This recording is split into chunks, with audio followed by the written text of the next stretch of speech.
against economic opportunity. The question is no longer if AI will reshape the global economy, but who will set the pace and at what cost. Microsoft, Google and Nvidia are funneling over $150 billion this year into AI infrastructure. That's more than the annual GDP of countries like Hungary or Ukraine. These colossal bets are reshaping Wall Street expectations, with investors asking when the payoff will materialize. The $600 billion semiconductor market is now front and center in geopolitics. Washington's move to allow Nvidia and AMD to sell chips to China in return for a 15% cut has stirred outrage in the Senate. Critics warn that this could give Beijing a technological edge while costing US taxpayers billions. Meanwhile, Samsung's US smartphone shipments jumped from 23% to 31% in just one quarter. Apple slipped back from 56% to 49%, its steepest decline in over a decade. Investors have taken note, sending Apple shares down 7.5% this year, while Samsung stock has surged 35%. On the other hand, Google's parent company Alphabet is facing pressure from all sides, rattling its $2.5 trillion market capitalization. While fending off a landmark government antitrust case, the company was hit with a surprise $34.5 billion bid for its Chrome browser from startup Perplexity AI. Although largely symbolic, the move highlights the growing pressure to Google to potentially divest key assets ahead of a judge's ruling. For more on this, let's bring in Alex Leschik in Washington, D.C. He's the founder of ZenFounder. Alex, welcome. And are companies like Microsoft and Google really getting value for their colossal AI investments yet? Absolutely, yes. I think this year and kind of the end of last year was the first time we see giants in the tech industry start to really see value from that. This is kind of a cloud now, edge later environment. So they're really capitalizing on, Google Cloud Console. Microsoft's Azure has seen about a 16 basis point increase in Q3 of this year, and then about 39% of their growth was through AI acceleration so far.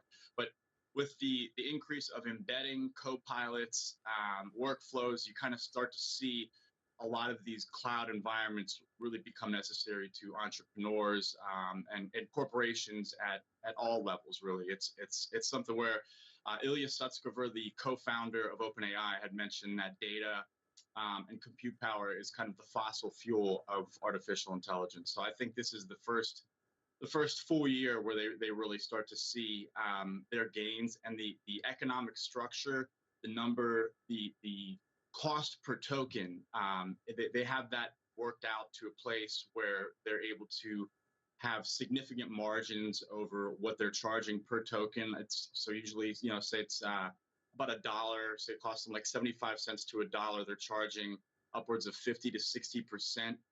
So anywhere from like $1.50 to $1.75 per million tokens. So their margins are incredible. Absolutely, this is a great year for both companies. And Alex, how serious is the security risk if US firms keep selling advanced chips to China? I think it's extremely high. Where GPUs go, breakthrough follows. It's something that powers innovation. We saw what a small hedge fund with around $20 million was able to do with DeepSeek and a few NVIDIA GPUs.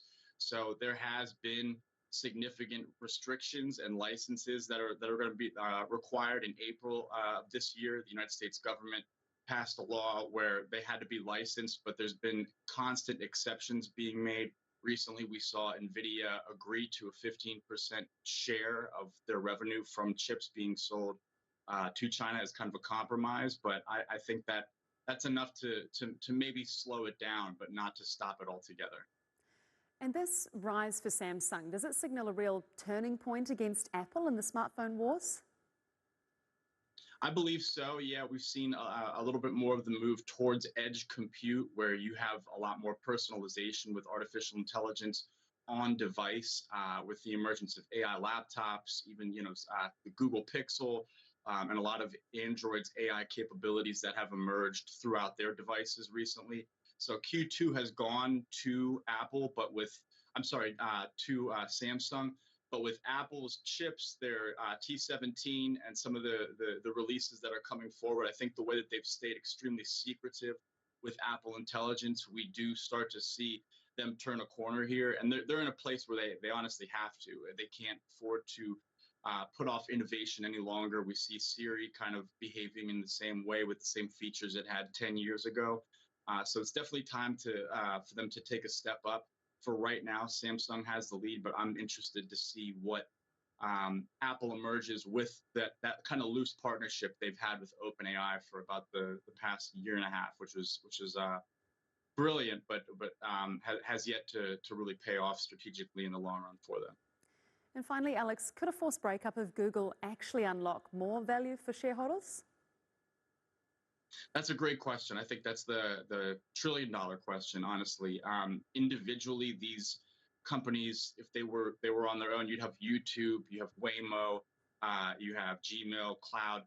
I think cumulatively, the total of all those companies together could be into the deep trillions.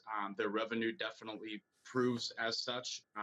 So I think it's something where a lot of Alphabet holders will be interested to kind of see how that plays out.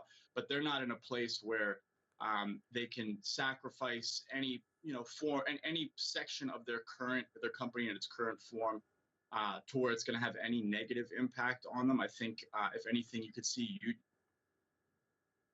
YouTube become a competitor with Netflix, Hulu, Max, and then you have Waymo, of course, with its LiDAR scanning technology, a little bit of a different approach compared to Tesla.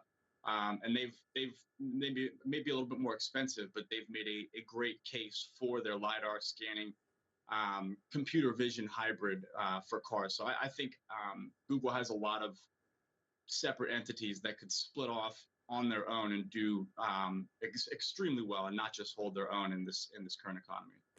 Interesting developments to watch for sure. Alex Leschik, founder of Zen Founder, thank you for your time here on TIT World. Thanks for having me.